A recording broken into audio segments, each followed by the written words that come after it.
عزیزان من یہ نہیں کہ مجھے انگریزی سے کوئی خاص محبت ہے، وہ اتفاق ہے کہ دنیا میں اس وقت علوم جو ہیں عام طور پر یا تو خود ان لوگوں کے تحصیل کردہ ہے یا باقی دنیا کے علوم کو انگریزی زبان میں انہوں نے ترجمہ کر لیا. یہ تو ہماری خوش قسمتی ہے کہ اتنا بڑا علوم کا خزینہ آپ کو بنا بنایا مل رہا ہے. آپ اپنے آپ کو خود دروازے بند کر رہے ہیں اپنے سامنے ان علوم کے آگے سے. ایک زبان آپ کے ہاں اگر یہ نہ رہی تو یاد رکھیے یہ سارے علوم جو ہیں ان سے آپ معروم ہو جائیں گے صاحب. اور آپ کے اپنے ہاں تو کوئی کسی قسم کی تحقیق و ایجاد ہوئی نہیں ہے تو کہاں ہوں گے آپ کھڑے؟ وہیں جہاں باقی مسلمانوں کے ممالک ہیں. یہ قوانین جو ناممکن العمل جن کو قرار دیا جا رہا ہے، وہ قوانین جو قرآن کے بھی خلاف ہیں، زمانے کے تقاضوں کا ساتھ نہیں دے رہے، دنیا ان کو دیکھ کے بھی ہنس رہی ہے. یہ زبان، یہ علوم جدیدہ جن کی وجہ سے آپ دنیا میں سرفرازی سے چلنے کے قابل ہو رہے ہیں، ان سے اگر آپ محروم ہو گئے تو اس کے بعد آپ دیکھ لیجئے کہ آپ کا مقام پھر کیا ہوگا. اور وہ مقام ہوگا کہ جہاں یہ حضرات پھر بہت مسرت کے شادیانے بجائیں گے کہ ہم کو شکست دے کے دیکھ لی تھی سر سید نے بھی، جناح اور اقبال نے بھی، لیکن بلاخر آپ دیکھیے کہ کس مقام پہ فتح ہوئی. یہ ہے وہ مقام میرے عزیزان. 23 مارچ 1940 کی یادگار جو میں نے عرض کیا تھا کہ اب یہ کیفیت ہے ہماری کہ یاد اس کی آئی غم تازہ ہوا. غم جس کسے کہتے ہیں اندازہ ہوا. تو آپ سوچ سکتے ہیں کہ میں نے یہ کیوں کہا تھا، میرے قلب کی کیفیت کیا ہے. اور ہر شخص کے قلب کی کیفیت یہ ہونی چاہیے جو یہ جانتا ہے کہ اس قوم کے ساتھ کیا ہونے والا ہے. تو عزیزان مان، قوم کے دانشوروں سے میری التماس یہ ہے کہ وہ اسے غور کریں. وہ سر سید کو صرف اس دور کا ایک لیڈر نہ سمجھیں، اس کے نکات پہ غور کریں کہ کتنی اہم باتیں تھیں جو 2 باتیں وہ کہہ گیا. تاریخ پاکستان پہ یہ نہ کہیں کہ ایک خطہ زمین صرف حاصل کرنا تھا.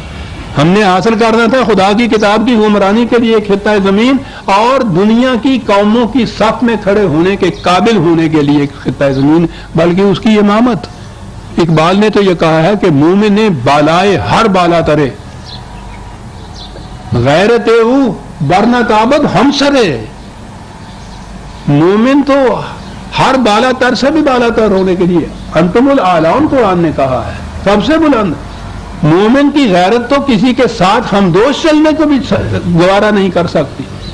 لیکن اگر آپ علوم جدیدہ، علوم فطرت، وہ جس سے نیچر کہا گیا تھا، ان علوم سے بے بہرہ رہے اس دور میں، جب اس دور میں حکومت قوت ساری ان علوم کی بنا پہ ہو رہی ہے، ان سے اگر آپ بے بہرہ ہو گئے تو عزیزان ایمان آپ کہیں کے نہیں رہیں گے.